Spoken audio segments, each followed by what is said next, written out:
Good evening and welcome to ArTalk's day two of AIM Dance Summer Fest. And tonight I am sitting with Ray. Ray, you are from North Texas, yes? Yeah, I'm from Dallas. Dallas, Texas specifically. So if you will do us a favor and kind of introduce yourself to our audience, kind of maybe our dance background and how you came to be the artist that sits with me today.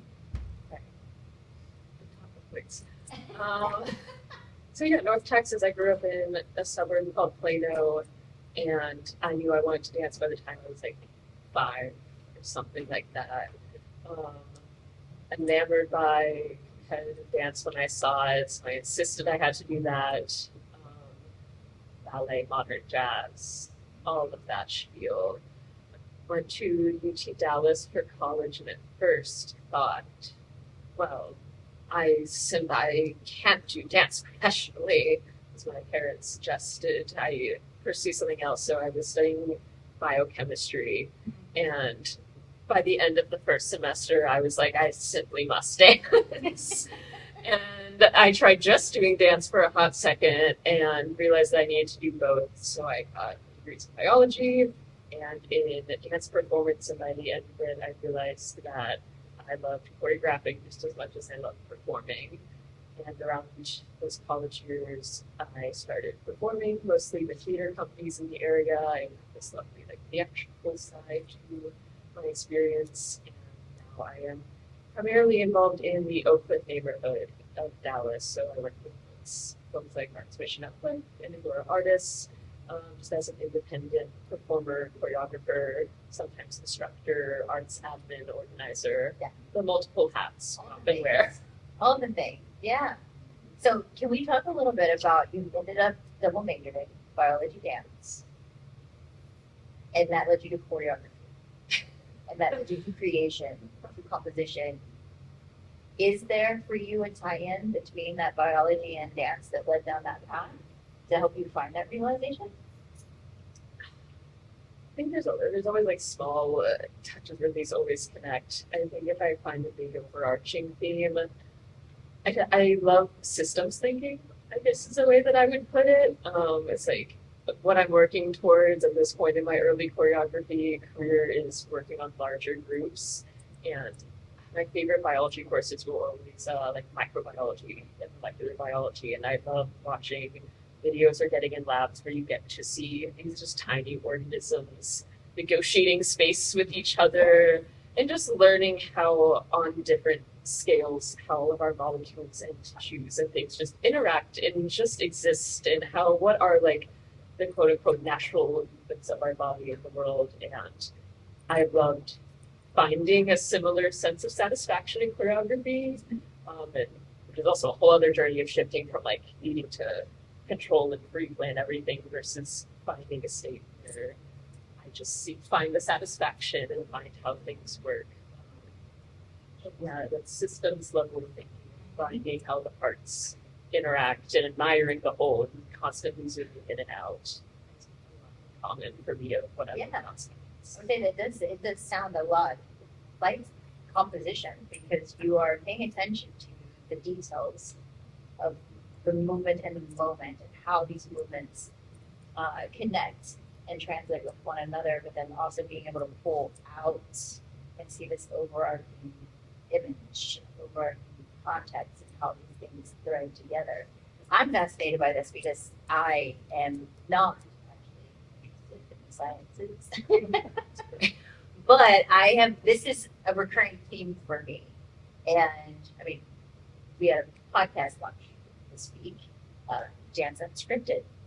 And what I find fascinating is the number of artists, choreographers, educators I spoke with that had double majors, systems processing and biology.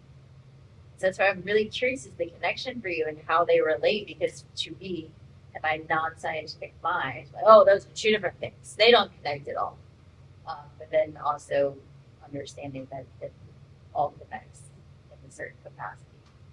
Yeah, I think you can find those moments that do connect. So this weekend, you are actually presenting a solo caregiver taker. Yes. is the title. Can you speak to kind of the idea behind this work?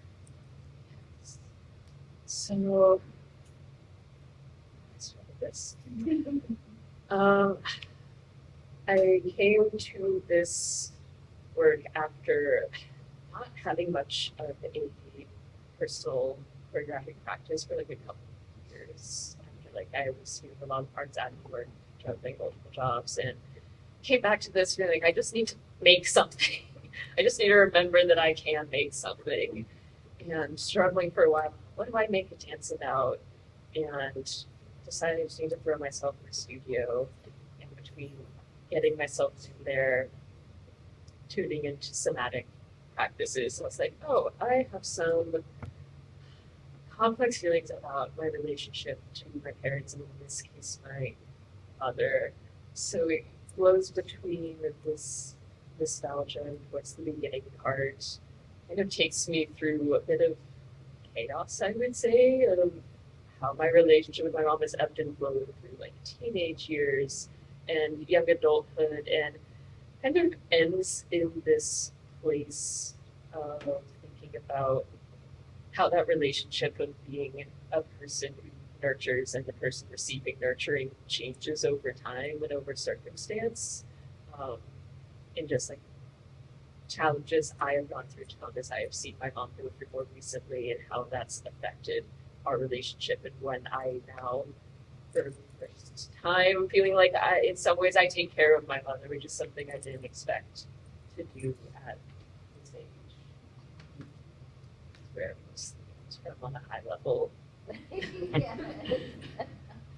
So, kind of speaking more to, I guess, diving into, it's a personal work for you. And again, we have this theme of relationship. And has that, and if this is too personal, you can say something. How has that impacted the literal relationship and interactions that you have with your mother, if it has at all? This work is really to be, if anything, it's a process of me like realizing the distance that has grown, that I am gradually but actively trying to brace. And there's just this interesting timing between being in my like early to mid 20s, kind of stepping out into independence and figuring out my way in the world, and at the same time having hard things happen in our family, to have my mother then lean on me, and having this interesting contrast of wanting to be on my own and be there for this caretaker figure in my life. So I'd say since making this work and finishing it, just honestly just months ago, it's very new work. It's helped me feel a little bit more settled in this accepting chaos and dissonance of it all, of accepting what has happened there, of what I know is probably coming from my mother, and how I feel unprepared for what I expect the future years to take, and feeling a little bit at a loss of like, I don't know what to do, but trying to also have like some seed of trust in myself that like, it's going to be okay, it's going to figure itself out, like I will show up however I need to. And also remembering that in the moments where I feel like, you know, I am wanting to be there and be in that nurturing role or care for my mom, I think this is still a strong, independent, like seasoned, experienced, emotionally mature woman. Yeah. I'm like, this is also just someone that it's never black and white. It's never like, it's not something that I have to feel so scared of. Yeah. So we mentioned it earlier, the word somatics, and Jamie gave a shout out to your somatic practice. And how did your somatic influence your, I call it an embodied practice, but I refer to somatic as embodied practice. How did that impact the work? I think this time, we're starting from a mix of gesture and somatic compositional works. I remember having a lot of sensations come up about just like the people being out of reach, or like just out of reach, and this dissonance of like wanting to go towards, but like needing to keep distance. That feeling came up a lot. There are a lot of gestures in there, especially in the beginning, that I pulled from childhood references. I used a song from Dumbo that my mom would sing to me. I reference like from it's the kissing hand, it's like a children's book. I don't know how many people know that. Or just like soft, tender moments. And I try, especially when I'm on stage and like I can't see much. It's all black and I feel alone. It really enhances for me the sense of like, is this my hand? Is this like, what if this was someone else's hand? Can I give comfort to myself, or trying to put myself in that memory of only for a moment, searching for the comfort, especially here. Okay, with such a personal work and you process it using this work to process this relationship you have with another, what do you hope is the main takeaway for the audience? Because they may not see the direct correlation. What do you hope that they take away?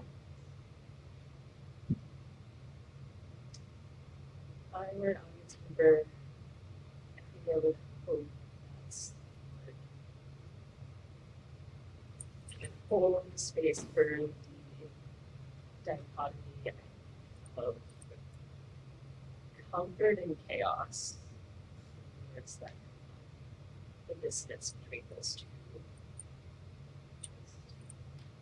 Having sources of comfort that we can come back to, have different levels of access to, and acknowledge, and try to be okay with the chaos that comes into our lives, and that we just move through it, kind of thinking JV's work.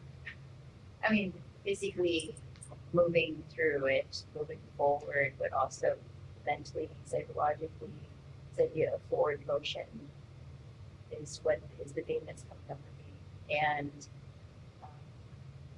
that's really lovely. And to say thank you for your offering and the vulnerability to be able to share that with an audience. If I had one more question, it would be this idea of, or not really a question, it's more of a statement, but the caregiver taker and being solo, and one would presume the caregiver taker would need another person to represent that relationship. What is your take on that? I feel like I have a couple of takes. I have enjoyed, because I've been working with developing solo works recently. Probably enough, and also like a duet. I feel like I'm like building up to more people in my part. But for the so, especially as I've dug into more somatic approaches to my movement, it's been really powerful for me to imagine someone in the space there, because it also forces me to notice, in like a literal and emotional sense, like what am I projecting? It's a very different experience from like physically seeing someone there and like needing their energy and their gaze and responding to it. It's very both more internal and more external. And somewhat to a point earlier, this was also about the times where I love doing a little play on words, where I have been the one to receive the care, the caretaker. I'm taking the care, and at times where I am the caregiver. So it's also a play on what am I giving, what am I receiving, and what do those change. That's a good Thank you very much for that. I really appreciate what you have for us, and I look forward to seeing it again. And I also look forward to seeing where this process takes you next. So much for being with us.